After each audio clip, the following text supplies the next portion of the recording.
આકાશવાણી ભુજ સમાચાર કૃપાલી મૈછા વાંચે છે. નમસ્કાર. સંરક્ષણ મંત્રી રાજનાથસિંહે જણાવ્યું છે કે ભારત 100થી વધુ દેશોમાં સંરક્ષણ સાધનોની નિકાસ કરી રહ્યું છે અને આ ક્ષેત્રમાં આત્મનિર્ભર બની રહ્યું છે.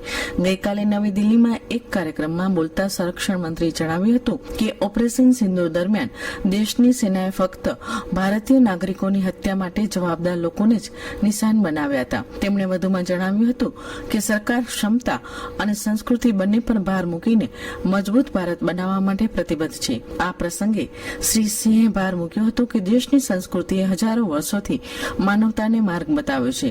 તેમણે નાગરિકોમાં રાષ્ટ્રવાદની ભાવના જગાડવા બદલ ભારતીય સંતોની પ્રશંસા કરી. રાજ્યભરમાં આજથી 24મા શાળા પ્રવેશોત્સવ અને કન્યા કેળવણી મહોત્સવનો પ્રારંભ થશે.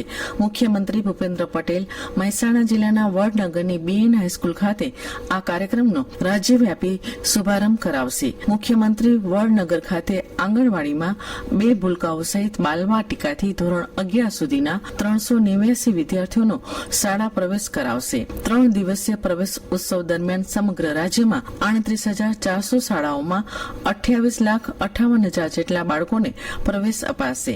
શાળા વ્યવસ્થાપન સમિતિ, વાલીઓ અને ગ્રામજનોની સહભાગિતાથી આ પ્રવેશ ઉત્સવ ઉજવાશે. મુખ્યમંત્રી ઉપરાંત નાયબ મુખ્યમંત્રી સહિત મંત્રીમંડળના મંત્રીઓ, સનદી અધિકારીઓ સહિત 465 જેટલા મહાનુભાવો શાળાએ જઈ બાળકોને પ્રવેશ અપાવવાના આ સેવા યજ્ઞમાં જોડાશે. રાજ્યમાં નમો લક્ષ્મી યોજના અમલી થયા પછી શાળાઓમાં ધોરણ 9 થી 12ના વર્ગખંડોમાં 80% હાજરી આપતી કન્યાઓની સંખ્યા વર્ષ 2024-25માં 1,71,988 થી વધીને વર્ષ 2025-26માં 2,96,495 થઈ છે, એટલે કે 73%નો વધારો થયો છે. જ્યારે નમો સરસ્વતી વિજ્ઞાન સાધના યોજનાના કારણે વિજ્ઞાનના વર્ગોમાં 80 થી 100% હાજરી આપનારા વિદ્યાર્થીઓની સંખ્યા 2024-25માં 19,324 થી વધીને વર્ષ 2025-26માં 43,533 થઈ છે, જે ગત એક વર્ષમાં લગભગ 125%નો વધારો સૂચવે છે.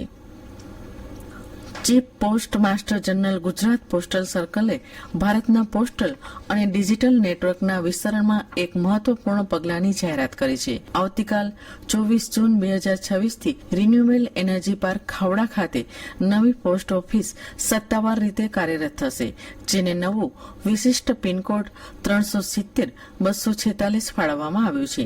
ભારતીય ટપાલ વિભાગ દ્વારા કચ્છના મોટા રણમાં આકાર લઈ રહેલા વિશાળ ગ્રીન એનર્જી ઇન્ફ્રાસ્ટ્રક્ચર માટે એક અલગ પોસ્ટલ ઓળખ ઉભી કરી ભરોસાપાત્ર ફિઝિકલ નેટવર્ક અને આધુનિક ડિજિટલ ઇન્ફ્રાસ્ટ્રક્ચરના સમન્વય દ્વારા આ નવું સ્થાન દેશની પશ્ચિમી સરહદ પર આવશ્યક ડિજિટલ સેવાઓ લાવશે, જેથી સ્પીડ પોસ્ટ, પાર્સલ બાર્કિંગ અને delivery, post office, savings bank, India post payment બેંકની સુવિધા પણ ઉપલબ્ધ થશે. જમીન દફતર વિભાગની જિલ્લા નિરીક્ષક જમીન દફતર નિરીક્ષક કચેરીની કામગીરીનું તાલુકા કક્ષાએ વિકેન્દ્રીકરણ થયા બાદ નાયબ નિયામક જમીન દફતર રાજકોટ દ્વારા કચ્છમાં તાલુકા કક્ષાએ સ્ટાફ ફાળવણીનો હુકમ જારી કરવામાં આવ્યો છે. 10 જેટલા સિનિયર સર્વેયર તેમજ 28 જેટલા ક્લાર્કની નિયુક્તિના આદેશ જારી કરાતા આગામી દિવસોમાં કચેરીની કામગીરીમાં વધુ સરળીકરણ સાથે ઝડપ આવશે. શિક્ષણ વિભાગ દ્વારા આરટીઈ હેઠળ પ્રવેશ માટેનો ચોથો રાઉન્ડ જાહેર કરવામાં આવ્યો છે, જેમાં 55 બાળકને પ્રવેશની જાણ મેસેજ દ્વારા વાલીને કરવામાં આવી છે.